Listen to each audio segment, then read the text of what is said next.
하나님의 말씀은 갈라디아서 4장 4절부터 7절까지입니다. 갈라디아서 4장 4절부터 읽겠습니다. 때가 참에 하나님이 그 아들을 보내사 여자에게서 나게 하시고 율법 아래에 나게 하신 것은 율법 아래에 있는 자들을 속량하시고 우리로 아들의 명분을 얻게 하려 하심이라. 너희가 아들이므로 하나님이 그 아들의 영을 우리 마음 가운데 보내사 아바 아버지라 부르게 하셨느니라. 그러므로 내가 이후로는 종이 아니요 아들이니 아들이면 하나님으로 말미암아 유업을 받을 자니라. 아멘. 오늘 읽은 말씀 갈라디아서 4장 4절에 때가 참에 하나님이 그 아들을 보내셨습니다. 이 천지를 지으신 주님께서 어느 때가 이 상황이 찼을 때에 하나님께서 자신의 아들을 이 땅에 보내셨습니다. 보내셔서 여자에게서 나게 하셨어요. 율법 아래에 나게 하셨습니다. 그래서 율법 아래에 있는 자들을 속량하시고 우리로 아들의 명분을 얻게 하려 하십니다. 율법 아래에 있는 자들을 속량하십니다. 이 속량이라는 것은 이 속자랑 속량, 이것은 돈을 주고 건져냈다는 거예요. 돈만 준 것이 아니라 그 원하는 값을 다 원하는 대로 다 지불했습니다. 율법 아래에 있는 자들을 그 율법에 의하면 그 범하는 죄에 대해서 얼마를 지불해야 되는지가 나와 있습니다. 근데 그 율법 아래에 있는 자들을 속량하셨습니다. 그 속량했다는 말은 그전에는 율법 아래에 있는 자들은 다 노예라는 거예요. 다 죄의 노예라는 거예요. 히브리 백성이 430년 동안 노예였던 거랑 똑같습니다.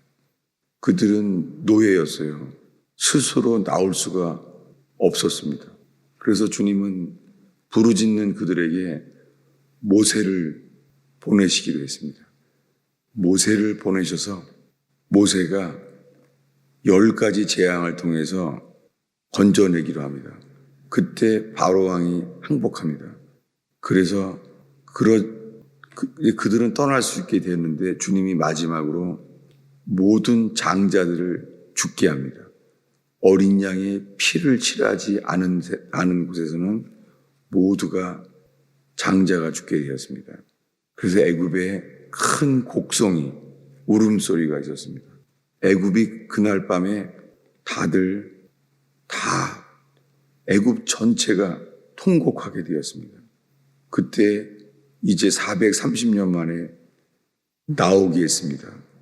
그때 이 나오게 하신 것을 성경에서는 속량이라고 말해요. 우리로 그 아들의 명분을 얻게 하신 것이 애굽을 나왔을 때 주님이 이 히브리 백성을 10가지 재앙으로 모세를 통하여 속량하셨어요.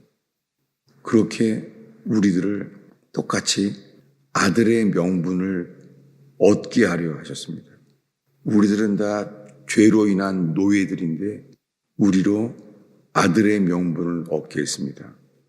그래서 아들이라고 부르게 되었어요. 여기게 되었죠. 그것이 8절에 너희가 아들이므로 이제는 아들이기 때문에 이 아들의 명분을 왜냐하면 아들로 이제 입양이 되었으니까 그래서 하나님이 그 아들의 영을 우리 마음 가운데 보내사 아바 아버지라 부르게 하셨느니라. 아바는 히브리어고 아버지는 헬라어예요. 그러니까 아바 아버지라고 부르게 하신 것이 히브리인이건 이방인이건 모든 사람에게 예수 그리스도 안에서 이렇게 부르게 하셨습니다. 이제는 누구든지 아바, 아버지라고 부르게 되었다는 것이죠. 히브리 백성은 대속죄일 날 1년 중에 죄를 건져주시는 대속죄일, 그것도 속하는 것이죠. 그때만 지성소에 들어간 대제사장이 1년에 한 번만, 그때만 지성소에서만 하나님을 아버지라고 불러요. 유일하게. 1년 중에 그림자죠. 그때만 대제사장이 아버지라고 불러요. 근데 이것을 예수님은 하늘의 자기의 아버지라고 그랬으니 그는 죽어 마땅해야 될 자죠. 당연하게 제사장들은 예수는 우리가 가진 법에 의하면은 미워서 그런 게 아니에요. 그 미우게 된 것 자체가 율법 때문이에요. 그는 율법으로 인하여 성경적으로 율법에서 나무에 달려 죽어야 한다. 그들 속에 이것이 생기게 되었습니다. 그렇게 예수님은 제사장들에 의해서 율법에 의하여 죽임을 당했습니다. 7절에 말합니다. 그러므로 내가 이후로는 종이 아니요 아들이니 아들이면 하나님으로 말미암아 유업을 받을 자니라. 아들이면은 하나님으로 말미암아 아들이라면 유업을 받을 자니라. 다들 아들은 유업을 받을 자예요. 다. 그런데 다 아들이면 유업을 받을 자인데요. 근데 유업으로 받을 자인데 다 아들인데 유업을 받을 자인데 어렸을 때에는 이것이 안 된다는 거예요. 이것이 오늘 읽은 말씀의 앞에 부분이에요. 어디냐면 4장 1절부터 3절까지 우리 한 목소리로 읽겠습니다. 내가 또 말하노니 유업을 이을 자가 모든 것의 주인이나 어렸을 동안에는 종과 다름이 없어서 그 아버지가 정한 때까지 후견인과 청지기 아래에 있나니 이와 같이 우리도 어렸을 때에 이 세상의 초등학문 아래에 있어서 종노릇 하였더니, 어렸을 때는 종노릇 하고 있다는 거예요. 어렸을 때는 종과 다름이 없어서 여기에요. 4장 1절에 유업을 이을 자이지만 모든 것이 주인이지만 어렸을 동안에는 여기요. 어렸을 동안에는 종과 다름이 없다는 거예요. 어렸을 때는 종과 당연히 똑같다는 거예요. 혼자 할 수 있는 게 없는 거예요. 그래서 그 아버지가 정한 때까지 후견인과 청지기 아래에 있다는 거예요. 어리기 때문에. 어렸을 때는 모든 것이 청지기 아래에 있다는 거예요. 이것이 뭐냐면 어떤 상태냐면은 어렸기 때문에 자라야 하는 거죠. 자라기 전까지는 어떠냐면요. 3장 23절, 24절을 읽겠습니다. 3장 23절부터 읽겠습니다. 믿음이 오기 전에 우리는 율법 아래에 매인바 되고 계시될 믿음의 때까지 갇혔느니라. 이같이 율법이 우리를 그리스도께로 인도하는 초등교사가 되어 우리로 하여금 믿음으로 말미암아 의롭담을 얻게 하려 함이라. 믿음이 오기 전에는 우리는 율법 아래에 매인바 되어 있다는 거예요. 율법 아래 매인바 돼서 계시될 믿음까지, 믿음이 계시될 때까지. 이 계시된다는 것은 그게 나타나고 보여진다는 거잖아요. 계시. 믿음이 나타난 거예요. 믿음이 보여지는 거예요. 그것이 보여지게 되었을 때 계시될 믿음까지 갖췄느니라. 다 율법 아래에 갇혀 있다는 거예요. 근데 계시된 믿음은 이것이 맞지요. 계시된 믿음이라는 것이 이것은 잉태하여 태어나는 것과 같은 때라는 거예요. 계시될 믿음의 때까지 그 계시될 믿음까지 갇혔느니라. 여기 이것이 계속 이제 계시될 믿음까지 갇혀졌는데요. 아직은 초등교사 아래에 있게 된다는 거예요. 24절입니다. 읽겠습니다. 이같이 율법이 우리를 그리스도께로 인도하는 초등교사가 되어 우리로 하여금 믿음으로 말미암아 의롭다함을 얻게 하려 함이라. 여기에요. 율법이 우리를 그리스도께로 인도하는 초등교사가 되었다는 거예요. 율법이 초등교사가 되어서 우리로 하여금 믿음으로 말미암아 의롭다함을 얻게 하려 한다는 거예요. 누가요? 율법이 초등교사가 되어서 이 상태를 25절은 이렇게 말해요. 25절을 읽겠습니다. 믿음이 온 후로는 우리가 초등교사 아래에 있지 아니하도다. 믿음이 온 이후는 그 이후부터예요. 그 이후부터는 우리가 초등교사 아래에 있지 않도다. 초등교사 아래에 있지 않을 때 거기까지는 율법이 그리스도께로 인도하는 초등교사가 된다는 거예요. 그리스도께로 인도하도록. 믿음이 온 다음에는 그래서 이렇게 말해요. 믿음이 온 다음에서야 26절에 이렇게 말합니다. 26절, 27절을 읽겠습니다. 너희가 다 믿음으로 말미암아 그리스도 예수 안에서 하나님의 아들이 되었으니 누구든지 그리스도와 합하기 위하여 세례를 받은 자는 그리스도로 옷 입었느니라. 믿음이 온 이후 이야기예요. 믿음이 온 후로는 뭐예요? 이제는 초등교사, 율법 아래 있지 않는다는 거예요. 믿음이 온 다음에는 율법이 우리를 그리스도께로 인도해요. 그리스도께로 인도하는 초등교사가 되어서 믿음이 온 후로는 믿음으로 이 의롭다함을 얻게 되어서 하나님의 아들이 되었다는 거예요. 언제요? 믿음이 온 후로는. 다시요. 25절, 26절에 믿음이 온 다음부터 그리스도 예수 안에서 하나님의 아들이 되었다는 거예요. 믿음이 와야죠. 이것이 우리가 믿습니다. 사람들이 내가 주를 믿습니다. 그렇게 한다고는 이것이 이루어지지는 않아요. 물론 우리가 하나님의 아들을 믿죠. 12제자가 예수님의 이름으로 귀신을 쫓고 수많은 병자를 고쳤잖아요. 가룟 유다도요. 가룟 유다도 성경에 나와 있습니다. 왜냐하면 12제자들이 다 다니는 곳마다 예수의 이름으로 귀신을 쫓고 병을 고쳤잖아요. 3년 동안.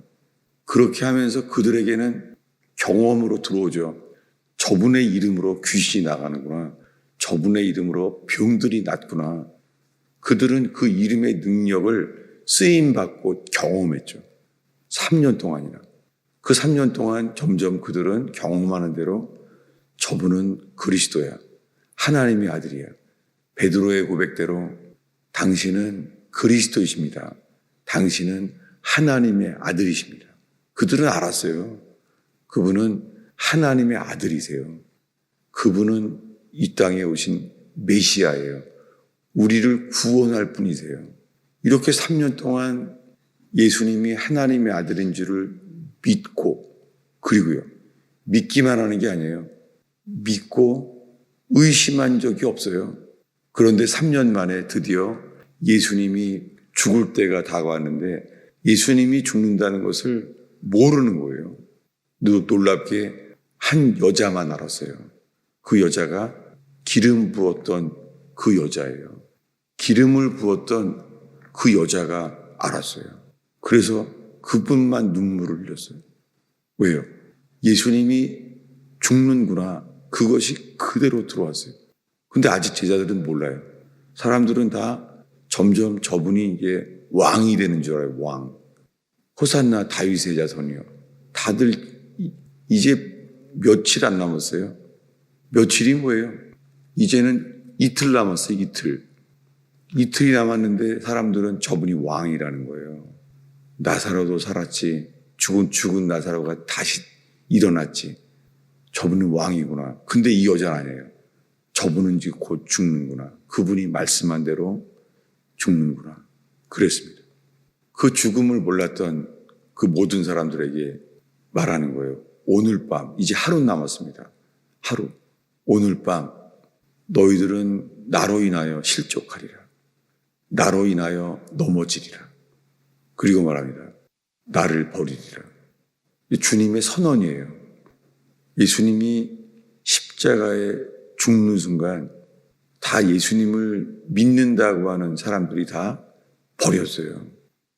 그들 속에서 나는 예수를 믿고 항상 같이 예수님을 따라왔는데 안 되는 거예요. 그리고 그들은 도망했었고 그들이 다 듣게 되죠. 뭐냐면 십자가에 못 박혀 죽었구나. 그 전날 그래서 이제 들어오는 거죠. 이것은 너희를 위하여 찢기는 나의 살이다. 이것을 먹으라. 그리고 이것을 받아 마시라. 이것은 너희를 위하여 흘리는 새 언약의 피다. 라고 말씀했어요. 그것은 예수님이 십자가에 죽어서 알게 된 거죠. 그 전날 너희를 위하여 흘리는 내 피다. 그 전날까지는 그것은 그들에게는 루터처럼 상징이죠. 이걸 왜 피라고 부르면서 마시라 그럴까? 이 포도주인데요. 그날 이렇게 말했어요. 이것은 너희를 위하여 흘리는 내 새 언약의 피다. 이 포도주는 약속한다는 거죠. 약속을 하니까는 이걸 마시라 그런 거죠. 서로. 그런 사람만 마시죠. 그때는 몰랐죠. 주님은 설명하신 게 아니라 정말 선포하신 거예요. 이것을 마셔라. 이것은 너희를 위하여 흘리는 새 언약의 피다. 이것을 마셔라. 근데요, 그 다음날 십자가에서 채찍질 당하시고 온 몸에 피 흘려 죽었습니다. 그분이 죽었구나. 그리고 정말 그분은 대속제물로 이렇게 오셨구나. 그 십자가의 죽음이 죽은 다음날 그들에게 들어왔습니다. 여러분, 우리 속에 십자가에서 다 이루어 놓으신 그 새 언약의 피가 우리에게 온전히 믿어지고 연합되는 저희 모두가 되기를 축원합니다. 기도하겠습니다. 예수님, 때가 참에 여자에게서 나게 하시고, 오 주님, 이 땅에 오신 예수 그리스도를 찬양합니다. 저희의 죽음을 죽으시고 저희의 죄가 되셔서 십자가에 죽으시고 저주를 받는 바 되사 나무에 돌아가신 예수 그리스도를 찬양합니다. 그 예수님의 공로 때문에 우리가 완전히 저주를 받은 바 되고 주님 우리의 죄값을 다 지불하셔서 저희를 완전한 의인을 삼으시는 놀라우신 주님을 찬양합니다. 저희들을 아들로 삼으신 주를 찬양합니다. 아들임으로 주님 그 아들의 유업을 누리게 하실 주를 찬양하나이다. 주님 율법에서 자유하게 하시며 율법에 매여 있는 저희들을 오직 믿음으로 자라게 하시며 믿음으로 유업을 누리게 하실 주를 찬양하나이다. 주님 이 아침에 그 승리의 길 십자가의 길로 저희들의 기도를 인도하여 주옵소서. 저희가 기도할 바들을 보이게 하시며 들리게 하시며 인도하여 주옵소서. 예수님의 이름으로 기도하였습니다.